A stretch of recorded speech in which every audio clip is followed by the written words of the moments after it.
Hello friends, હું છું તુલસી સોલંકી. આજે ધોરણ 11માં ભૂગોળ વિષયની અંદર આપણે જોયું હતું કે ભૂગોળમાં પૃષ્ઠ અભ્યાસ માટે બે અભિગમો છે કે ક્રમબદ્ધ અથવા પદ્ધતિસરનો અને પ્રાદેશિક અભિગમ. એના વિશે આપણે માહિતી મેળવી હતી. તો હવે આપણે આગળ વધીએ તો એની પહેલાં આ ચેનલને સબસ્ક્રાઈબ ન કરી હોય તો સબસ્ક્રાઈબ કરો, લાઈક કરો અને શેર કરો. હવે આપણે આગળ ભણીએ તો આજે પદ્ધતિસર ભૂગોળના આધારે ભૂગોળની શાખાઓ જે છે એના વિશે આપણે અભ્યાસ કરવાનો છે. તો અહીંયા કોષ્ટક આપેલો છે કે ભૂગોળની શાખાઓ પદ્ધતિસર અભિગમને આધારે.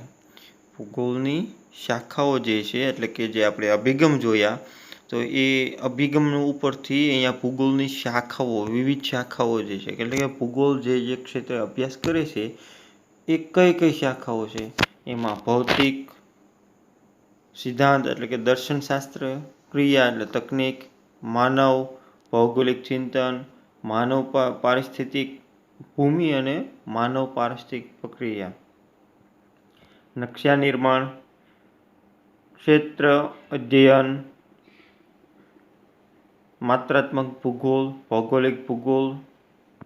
આમાં જે શાખાઓ છે એ મુખ્ય 4 છે. એમાં એક ભૌતિક છે, બીજું છે સિદ્ધાંત દર્શનશાસ્ત્ર, ત્રીજું છે ક્રિયા તકનીક અને ચોથું છે માનવ. તો એની અંદર આપણે પહેલાં જોઈએ કે ભૌતિક. તો એની અંદર કઈ કઈ બાબતોનો સમાવેશ થાય છે? તો ભૌતિકની અંદર ભૂ સ્વરૂપ વિજ્ઞાન, ભૂ સ્વરૂપ એટલે કે જમીન, પછી સમુદ્ર વિજ્ઞાન, આબોહવા વિજ્ઞાન ને જમીન. તો આ 4 બાબતોનો અભ્યાસ કરવામાં આવે છે ભૌતિક શાસ્ત્રની અંદર. ભૂ સ્વરૂપ વિજ્ઞાન, ભૂ સ્વરૂપ એટલે કે જમીન જેવો પ્રકાર ધરાવે છે અથવા તો જમીનની ઊંડાઈ. સમુદ્ર છે તો એ સમુદ્રની અંદરનું સંશોધન કરે છે. આબોહવા તો એ જમીન જે સપાટી છે ત્યાંથી લઈને અવકાશ એટલે કે જે 1600 કિલોમીટર સુધી આપણા વાતાવરણ છે ત્યાં સુધી એ કામ કરે છે. પછી જમીન ભૂગોળ કે જમીન ઉપરના જે ખડકો છે કે વિવિધ પ્રદેશો છે તો એ પ્રદેશોનો વિવિધ રીતે એનો અભ્યાસ કરે છે. કોણ? કે ભૌતિક શાસ્ત્ર. એના પછી આપણે જોઈએ કે દર્શનશાસ્ત્ર છે કે સિદ્ધાંત શાસ્ત્ર છે તો એ 2 બાબતોનો અભ્યાસ કરે છે. એક ભૌગોલિક ચિંતન એટલે કે ભૂગોળ જે છે કે ભૌગોલિક એટલે કે જે વાતાવરણ છે, ભૌગોલિક વિસ્તાર જે છે કે વાતાવરણ છે, આબોહવા છે એના ઉપર છે. જ્યારે માનવ પારિસ્થિતિક એટલે કે માનવી અને એ જે પ્રદેશમાં રહી છે એ પ્રદેશ, તો બંને વચ્ચેની જે પારસ્પરિક ક્રિયાઓ કંઈક થાય છે તો એની ઉપર કંઈક ક્યાંક વિષુવવૃત્ત ઉપર ખૂબ જ વધારે ગરમી પડતી હોય, કર્કવૃત્ત ઉપર થોડીક ઓછી છે, મકરવૃત્ત ઉપર થોડીક ઠંડી કે ગરમી સરખા પ્રમાણમાં હોય છે. તો એ બંને વચ્ચેની જે ક્રિયાઓ છે જમીન અને માનવી વચ્ચેની, તો એ ક્રિયાઓ જે થાય છે એનો અભ્યાસ કોણ કરે છે? કે સિદ્ધાંત શાસ્ત્ર અથવા તો દર્શનશાસ્ત્ર. પછી ત્રીજા નંબરે છે ક્રિયા અને તકનીક. તો ક્રિયા અને તકનીકના આધારે જે છે તો એની અંદર જોઈએ તો નકશા નિર્માણ, માત્રાત્મક ભૂગોળ, ક્ષેત્ર અધ્યયન અને ભૌગોલિક માહિતી. એમાં અહીંયા ટૂંકા નામે આપણે આપ્યું છે માહિતી, ભૌગોલિક માહિતી જે છે તો GIS, GPS અને LIS એટલે કે જે અવકાશી વિસ્તાર છે જે આપણે એકબીજાની મદદ લઈ શકીએ આસાનીથી એવા અહીંયા એપો આપણે આપેલી. GPS છે આપણે રોજને રોજ ઉપયોગ કરતા હોઈએ છીએ, GIS છે તો એ ભૂગોળમાં ઉપયોગી થતી બાબતો છે. હવે માનવ ભૂગોળ જે છે એટલે કે માનવ જે શાખા છે એની અંદર વધારે અભ્યાસ થાય છે.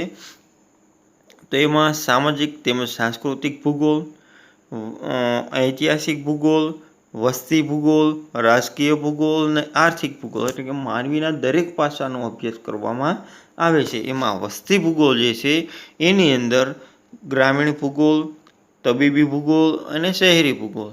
ગ્રામીણ એટલે કે જે ગ્રામ્ય વિસ્તારમાં છે અને શહેરી વિસ્તારની ખબર છે. તો તબીબી જે છે કે જે છૂટા છવાયા હોય, કે જે ક્યાંય એટલામાં આજુબાજુના પ્રદેશમાં ઓછા વસવાટ કરતા હોય તેવા.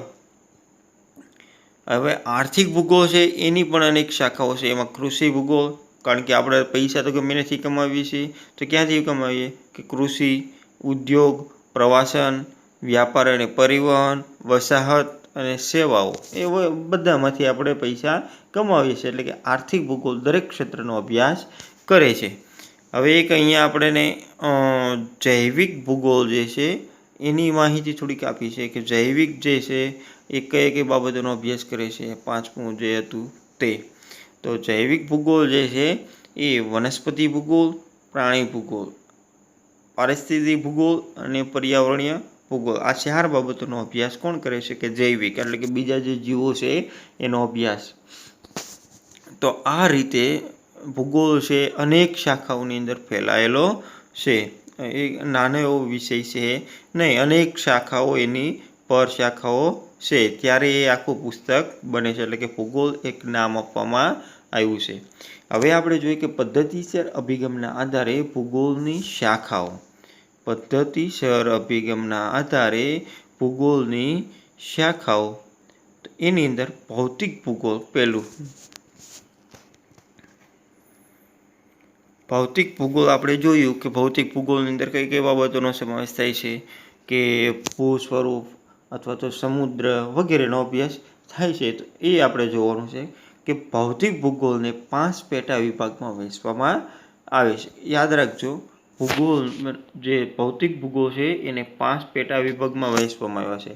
એમાં ભૂ સ્વરૂપ કે વિજ્ઞાન કે શાસ્ત્ર, એ કોઈ પણ નામ આપો, પણ ભૂ સ્વરૂપ એટલે કે જમીન આકાર, પછી આબોહવા, ત્રીજું સમુદ્ર, ચોથું જમીન અને 5મું છે જળ.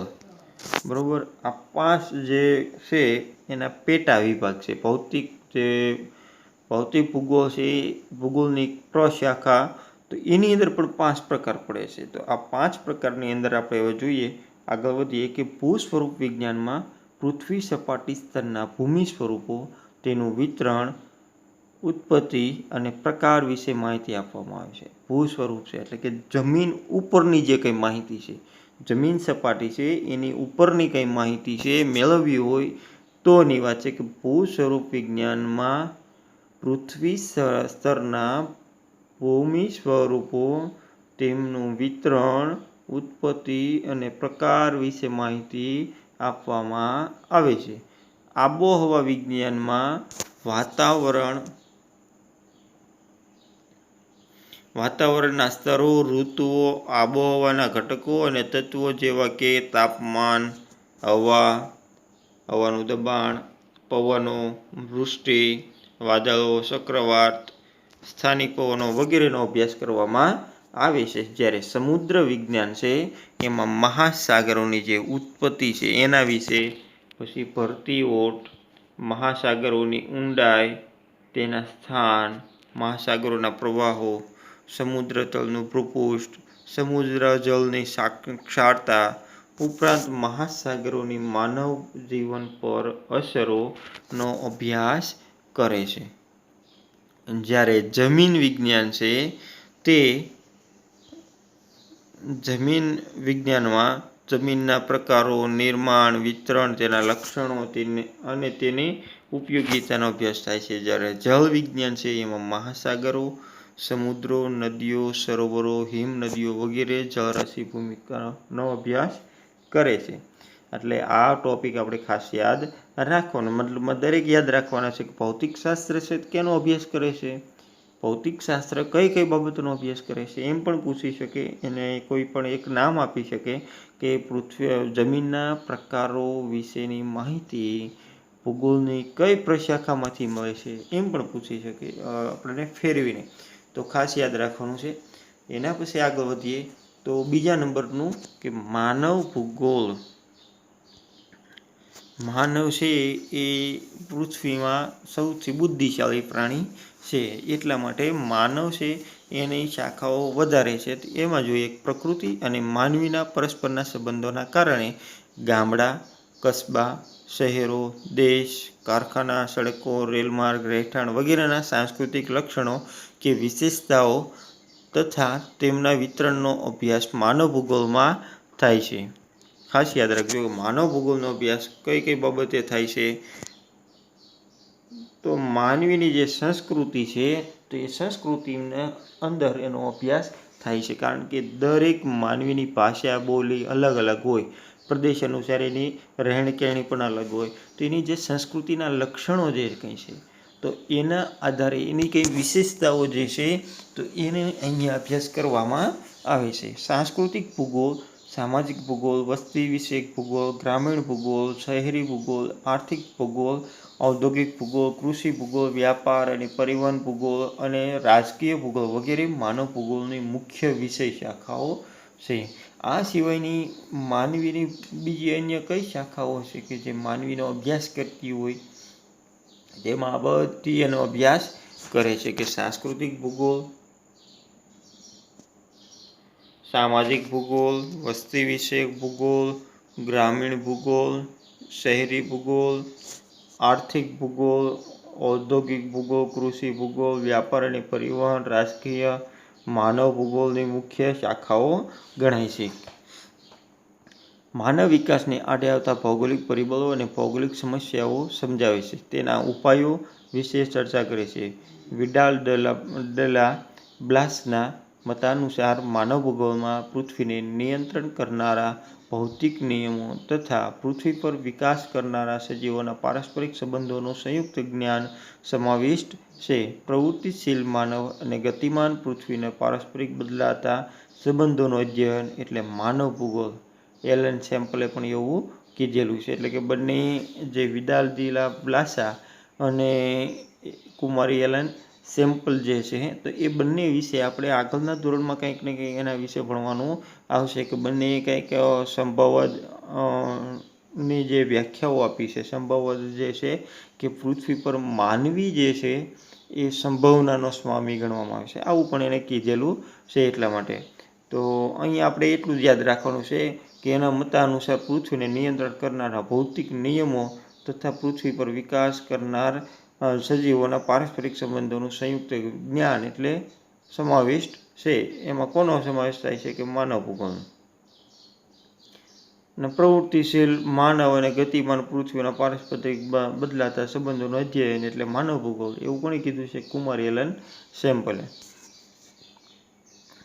હવે ત્રીજા નંબરે ભૌતિક ભૂગોળ જે છે તે તો ભૌતિક ભૂગોળ અને માનવ ભૂગોળના આંતર સંબંધોમાંથી જૈવિક ભૂગોળ જન્મ થયો છે. યાદ રાખજો, ભૌતિક ભૂગોળ જે છે તે અને માનવ ભૂગોળના સંબંધોમાંથી જૈવિક ભૂગોળ જન્મ્યો છે.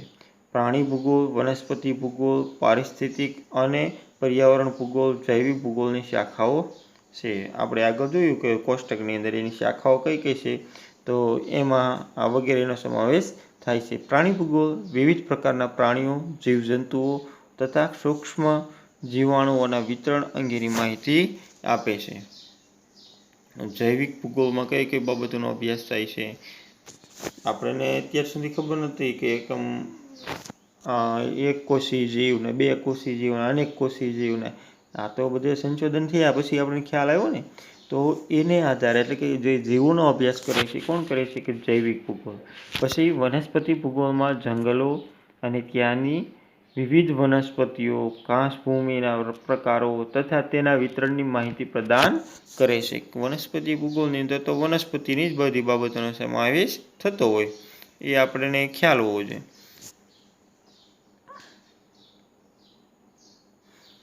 માનવ તથા પ્રકૃતિ વચ્ચે બદલાતા સંબંધો, પ્રકૃતિની માનવ જીવન પર થતી વિવિધ અસરો, પ્રજાતિઓના નિવાસસ્થાન, તેના ક્ષેત્રો, વિકાસ, વર્ગીકરણ અને તેના વિતરણનો વૈજ્ઞાનિક અભ્યાસ કરે છે.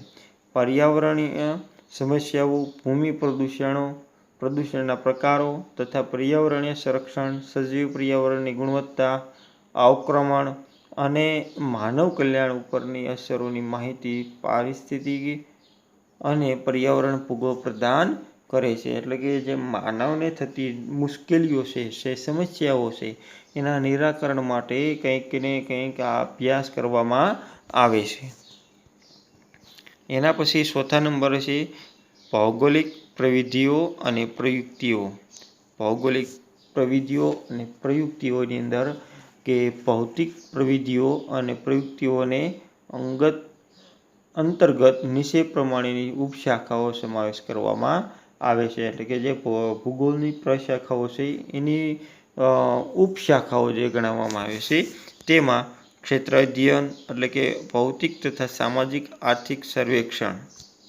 યાદ રાખજો, ક્ષેત્ર અધ્યયન આપણે કયું કરવાનું કામ, આપણે મુખ્ય ભૌગોલિક પ્રવિધિઓ અને પ્રયુક્તિઓ જે છે કે અભ્યાસ કરવા માટે આપણે શું કરવું જોઈએ, તો એના માટે ક્ષેત્ર અધ્યયન એટલે જે જગ્યાએ કામ કરવાનું છે તે જગ્યા.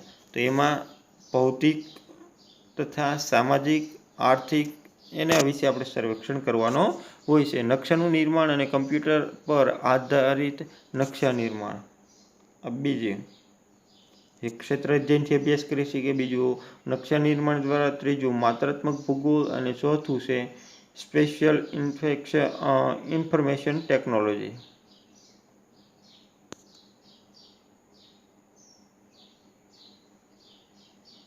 Geographic information system, global positioning system, land information system એટલે કે સ્પેશિયલ ઇન્ફોર્મેશન સિસ્ટમ. આપણે એટલું યાદ રાખવાનું છે.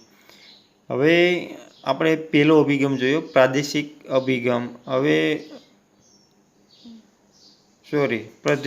પદ્ધતિસરનો અભિગમ જે જોયો તો એની 4 શાખાઓ એટલે કે જે મુખ્ય 4 શાખાઓ છે એના વિશે માહિતી મેળવી.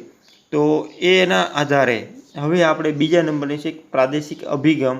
તો એની જે પ્રશાખાઓ છે તો એના વિશે આપણે કાલે માહિતી મેળવશું. ત્યાં સુધી હવે રજા લઈએ અને હોમવર્કની અંદર પ્રશ્ન બનશે કે પદ્ધતિસરના અભિગમની પ્રશાખાઓ જે છે તેના વિશે વિસ્તારથી સમજાવો.